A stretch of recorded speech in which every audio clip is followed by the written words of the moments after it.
From County College of Morris, this is CCM All Access.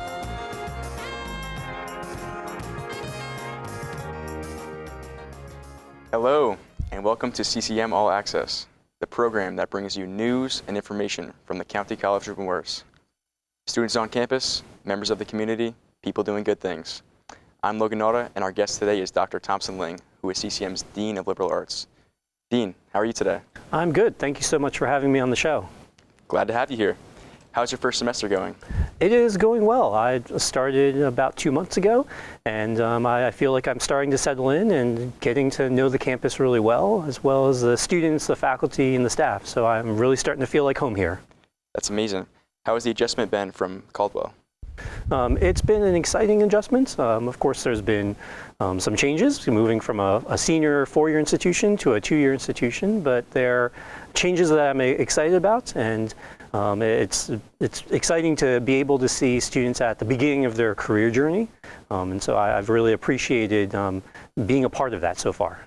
Perfect. Well, we can't wait to watch your journey, and I have a couple questions for you. And to start, I'd like to know, what does the School of Liberal Arts encompass? So the School of Liberal Arts really for me is the heart of CCM. It has 8 different departments spanning a variety of different disciplines, from humanities, social sciences, arts. So our various departments are art and design, communications, English and philosophy, history and political science, sociology, economics, anthropology, psychology and education, music, performing arts, and music technologies. And there's one more that is missing. It's escaping my mind, and those folks are going to be upset at me that I didn't remember, but it will come back up in my mind. Well, it sounds like that is quite a lot to handle and to cover. I'd like to know about the performing arts. Can you talk a little bit about what that's all about? Sure. And I just remembered, languages in ESL, our last program, so I apologies to those folks. The music and performing arts it's an area that's really near and dear to my heart, and it's one of the departments that was attractive to me when I looked at coming to CCM. I was a subscriber to a theater. I used to live in Washington, D.C., and for over a decade I subscribed to a theater there.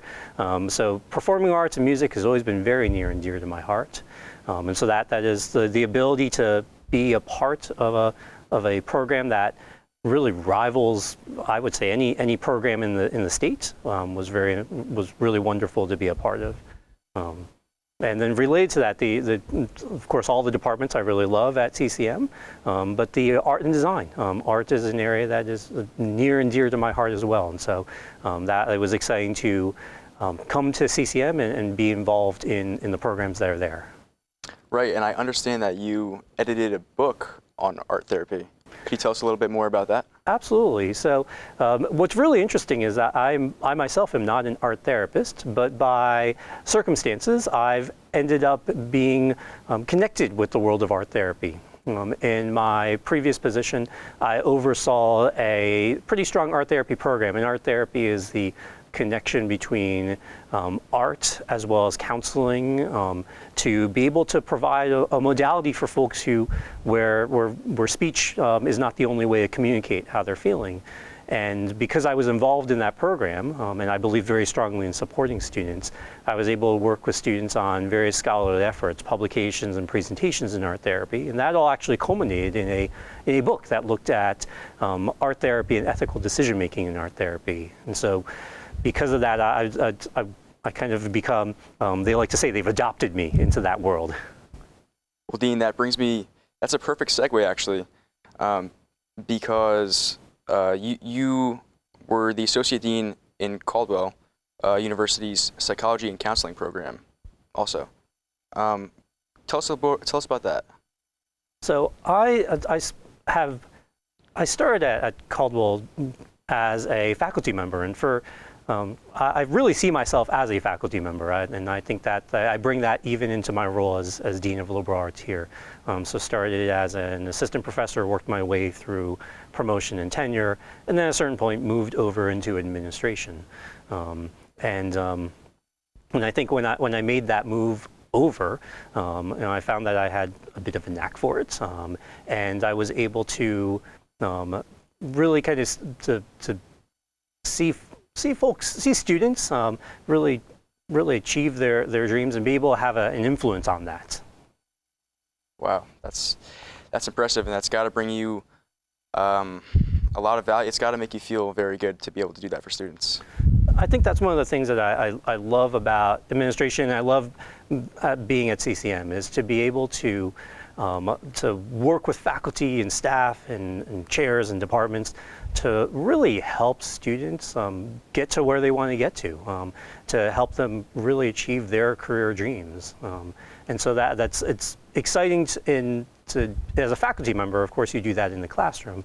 As an administrator, as a dean, to be able to really provide the support in order to make that happen is something that's very exciting to me. So your degrees are in psychology. Was it your dream to pursue that? You know, what's really interesting is I didn't start out as a psychology major. Like many students, I switched my career path partway through. I started in college, and for one miserable semester was an architecture major. Not to say that architecture is a bad field. I love architecture, and I'm glad that architecture falls under my area in liberal arts. But for me, I realized it was different than what I thought it was. And so after one semester, I realized, well, I need to try something different. And so being a data-informed person, I took a look at my transcript and I thought, well, where am I getting all my A's? And I noticed all my A's were in psychology, and so I thought, well, let me do that. And the rest is history. I ended up pursuing psychology for my undergraduate as well as my graduate degrees. And I think it served me well, even in my role today. Right. I myself, as a student, have been through that same situation, switching majors, and I completely relate to that. Well, so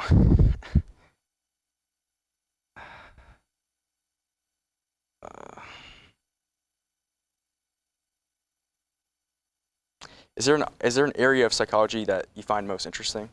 Because I've always thought about diving into that field, right? I took a psychology class myself, but it seemed very broad, and I wasn't quite sure how to niche down and pursue a certain area.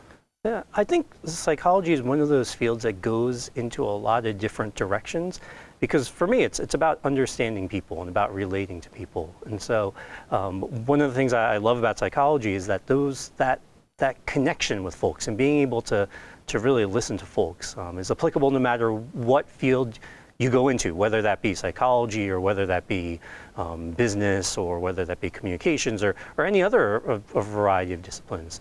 I think psychology is a field that teaches you how to really listen to people as opposed to just hear people. I think a lot of times we hear people, but we're just, the words are going in one ear and out the other. And so I think one of the things that I've taken away from psychology is that you can really truly listen to people, and I think that allows you to help folks along in whatever you're doing. And then for me, it's a way it has provided me the skill set to be able to really talk with students, to really listen to what their needs are, to listen to faculty, and really do what I can to be able to support them. Right.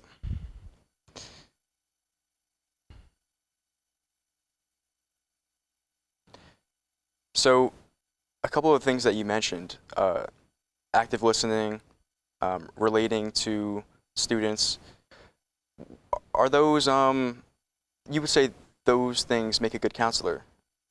Is there anything else you would add to that? And maybe other counselors are missing certain things that they should provide? I think that goes into being a good counselor, and I think being able to listen and then to also be able to respond. And I think very much that is similar to how colleges and CCM works, is be able for us to listen to students, be able to help them bring their career goals into focus, and then to be able to help them figure out how can we best help them reach that.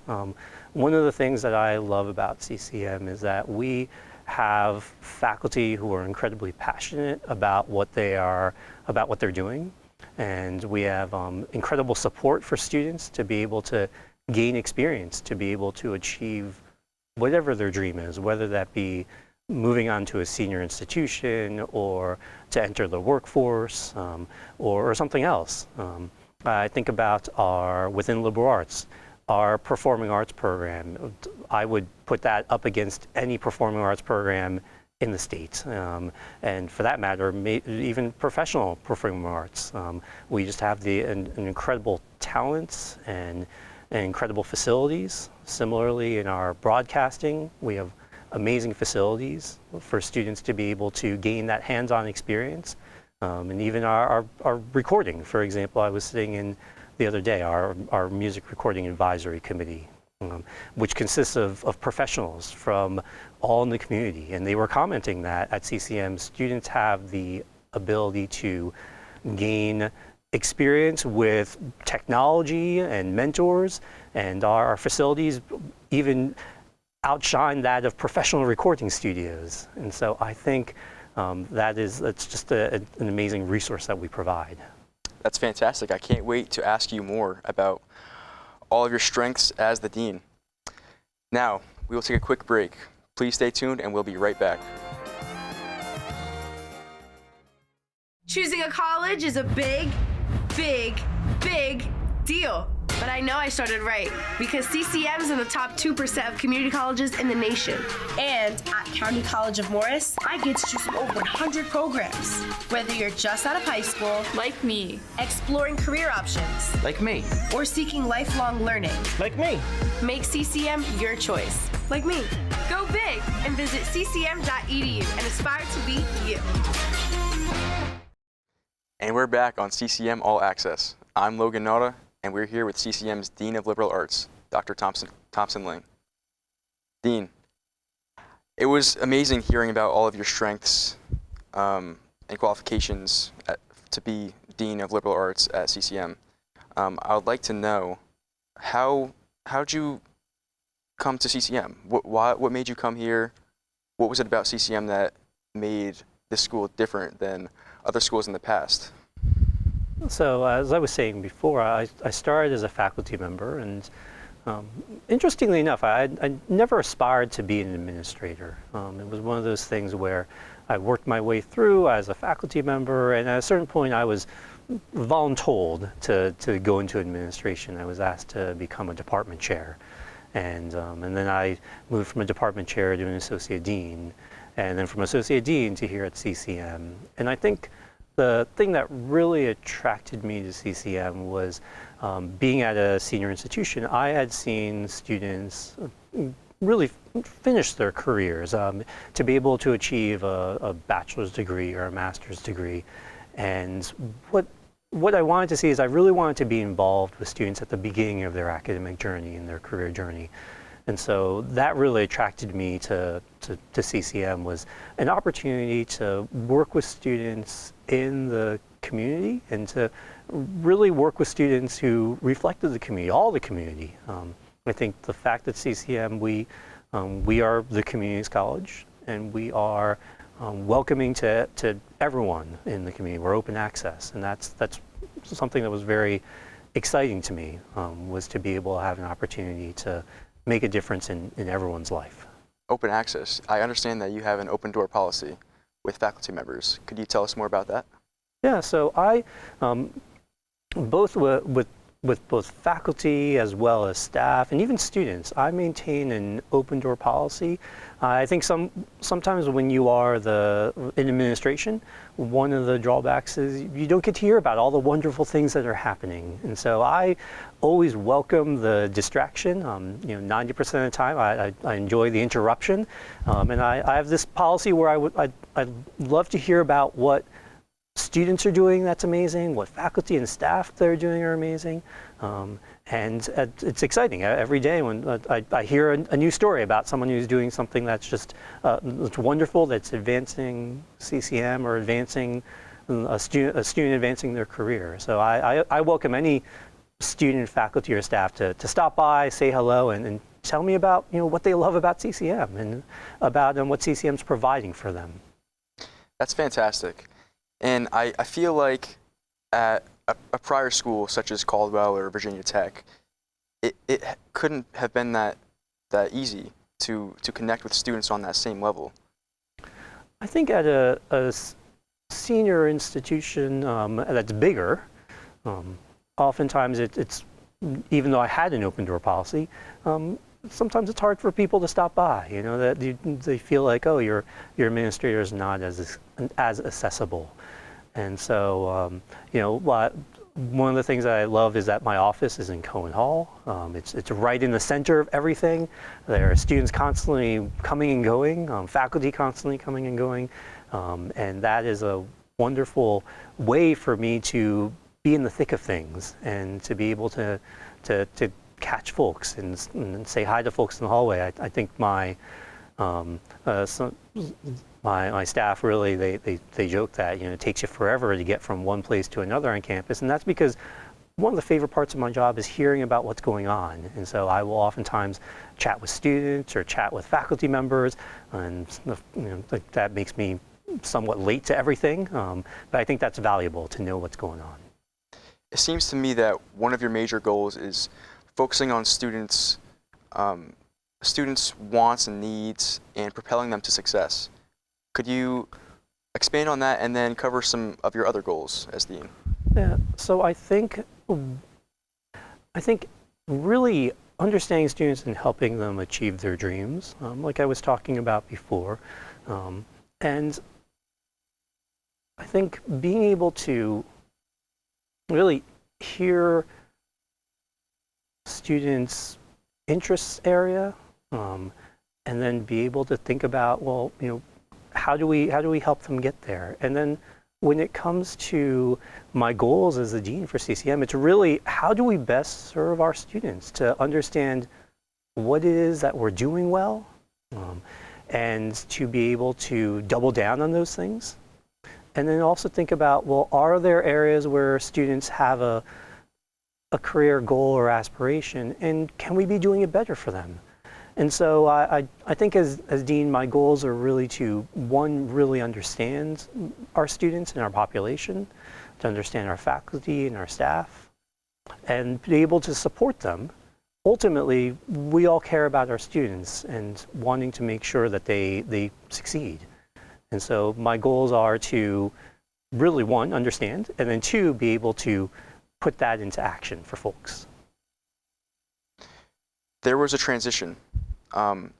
You were used to working at a 4-year university. CCM is a 2-year university.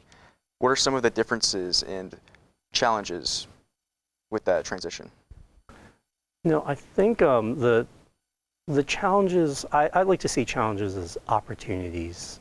And I think being at a 4-year institution, it's wonderful to have the time with students, whereas a 2-year institution, students, there's less time, but that's also an opportunity. That means that we need to help students be deliberate about where they're going, to be able to really help them understand and help them quickly grasp what they want to do and help them map out a way to get there.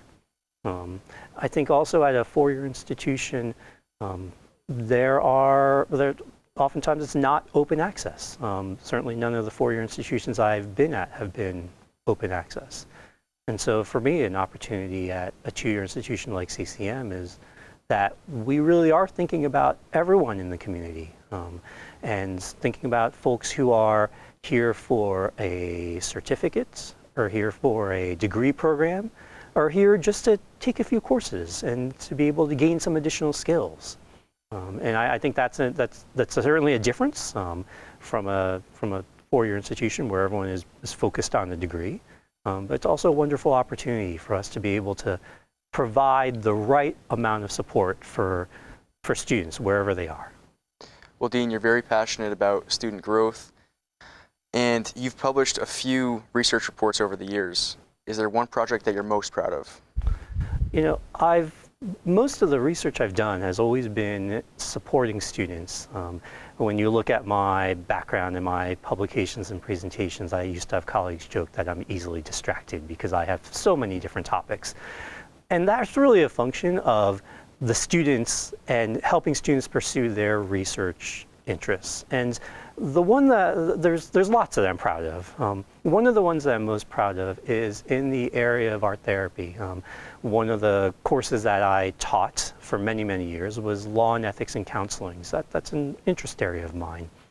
Had a student who was in art therapy, had pursued that as a career, and as we were talking about scholarly interests, we came to a realization that within the field of art therapy, no one ever developed an ethical decision-making model. And that's something that in many of the helping professions exists. It just didn't exist there. And so working with her, we co-wrote an ethical decision-making model. We presented it, we published it. We had 2 additional follow-up studies for that. And that ultimately culminated in a book that I co-edited with her. And I'm really proud of that because forever now she has her mark in the field. And when folks look at her, she can be able to say that I am the author of the only ethical decision-making model in art therapy, the first and only. And so that's just an example of how I think, you know, as faculty members, as even as administrators, as higher education, we can really work with the student to help them really make their mark, achieve their dream, make their mark on the field. Now, we haven't talked yet about your time at Virginia Tech. I know you were there at a traumatic time, and you had some crisis counseling under your belt. Could you tell us more about that? Sure, yeah. So in the counseling PhD world, in the counseling psychology, you do what's called a clinical internship, and that is similar to how physicians do residency. Mine was at Virginia Tech's Counseling Center between 2008 and 2009, and so that was right after the shooting happened. In fact, my selection as a clinical intern during that time was somewhat in response to the shooting. They wanted counselors who had some certain background and expertise. And because of that, I developed a real passion for crisis counseling and really thinking about students in terms of their entire taking care of students, not just in the classroom, but outside of the classroom. I think, you know, colleges and universities have a responsibility to that. And so because of my time at Virginia Tech being a full-time staff counselor for a year, I really developed an interest in crisis counseling. And in fact, even when I moved back to New Jersey, one of the things that I worked on was working with my institution at that time to be able to create a call center that to this day exists and services 988. So when you call 988 in most of New Jersey, one of the centers that you're directed to is that center, and that center is staffed by students who have some training and expertise in crisis counseling. And so being able to take that passion and really use it to give folks hands-on experience is something that I'm really proud of, and that stems back to my time at Virginia Tech, having seen it in person. Wow, that's fantastic. Dean, it was great to sit down and talk with you and learn about your history, and I'm very excited to see what you bring to CCM. This has been another edition of CCM All Access. Thank you for tuning in, and we'll see you next time.